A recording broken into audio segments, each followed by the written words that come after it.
2026 সালের 3রা এপ্রিল শুক্রবার শাহজালাল আন্তর্জাতিক বিমানবন্দরে সাংবাদিকদের সাথে আলাপকালে পররাষ্ট্র প্রতিমন্ত্রী শামা ওবায়দ ইসলাম প্রবাসীদের ভিসার মেয়াদ নিয়ে একটি বড় ঘোষণা দিয়েছেন।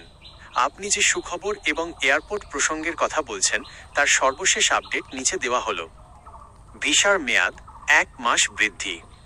পররাষ্ট্র প্রতিমন্ত্রী জানিয়েছেন যে মধ্যপ্রাচ্যে চলমান যুদ্ধ ও অস্থিরতার কারণে যেসব প্রবাসী কর্মী দেশে এসে আটকা পড়েছেন তাদের ভিসার মেয়াদ নিয়ে সরকার সংশ্লিষ্ট দেশগুলোর সাথে কথা বলেছে। ইতোমধ্যে অনেক প্রবাসীদের ভিসার মেয়াদ প্রাথমিকভাবে 1 মাস বাড়ানো হয়েছে। 2. প্রয়োজন অনুযায়ী আরও মেয়াদ বাড়বে। প্রতিমন্ত্রী আশ্বস্ত করেছেন যে এই 1 মাসই শেষ নয়। পরিস্থিতি বিবেচনা করে এবং প্রবাসীদের প্রয়োজনীয়তা অনুযায়ী এই মেয়াদ আরও বাড়ানোর ব্যবস্থা নেওয়া হবে। সরকার নিয়মিতভাবে সংশ্লিষ্ট দেশগুলোর দূতাবাস ও কর্তৃপক্ষের সাথে যোগাযোগ রাখছে যাতে কোনো কর্মীর ভিসা জটিলতার কারণে চাকরি না হারায়। 3. বিমানবন্দরে প্রতিমন্ত্রীর বার্তা। শাহজালাল বিমানবন্দরে বাহরাইনে নিহত এক প্রবাসী কর্মীর মরদেহ গ্রহণ করার পর তিনি এই তথ্যগুলো জানান। তিনি বলেন, প্রবাসী কর্মীদের নিরাপত্তা ও সুরক্ষাই এখন সরকারের প্রধান অগ্রাধিকার। দূতাবাসগুলো 24 ঘন্টা সক্রিয় রয়েছে যাতে প্রবাসীরা নিরাপদে কর্মস্থলে ফিরতে পারেন।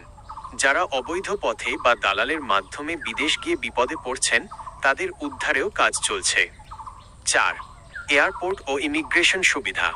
আপনি এয়ারপোর্ট ওয়ার্কার বা বিমানবন্দর সংক্রান্ত যে বিষয়টি উল্লেখ করেছেন সে প্রসঙ্গে প্রতিমন্ত্রী জানিয়েছেন যে বিমানবন্দরে প্রবাসীদের সহায়তা করার জন্য বিশেষ নজরদারি বাড়ানো হয়েছে।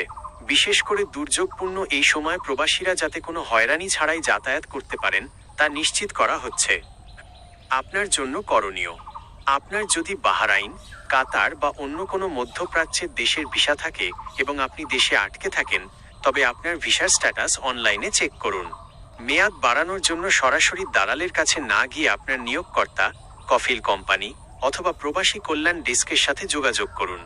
যে কোনো জরুরি প্রয়োজনে বাহরাইন বা সংশ্লিষ্ট দেশের বাংলাদেশ দূতাবাসের হটলাইনে যোগাযোগ করতে পারেন।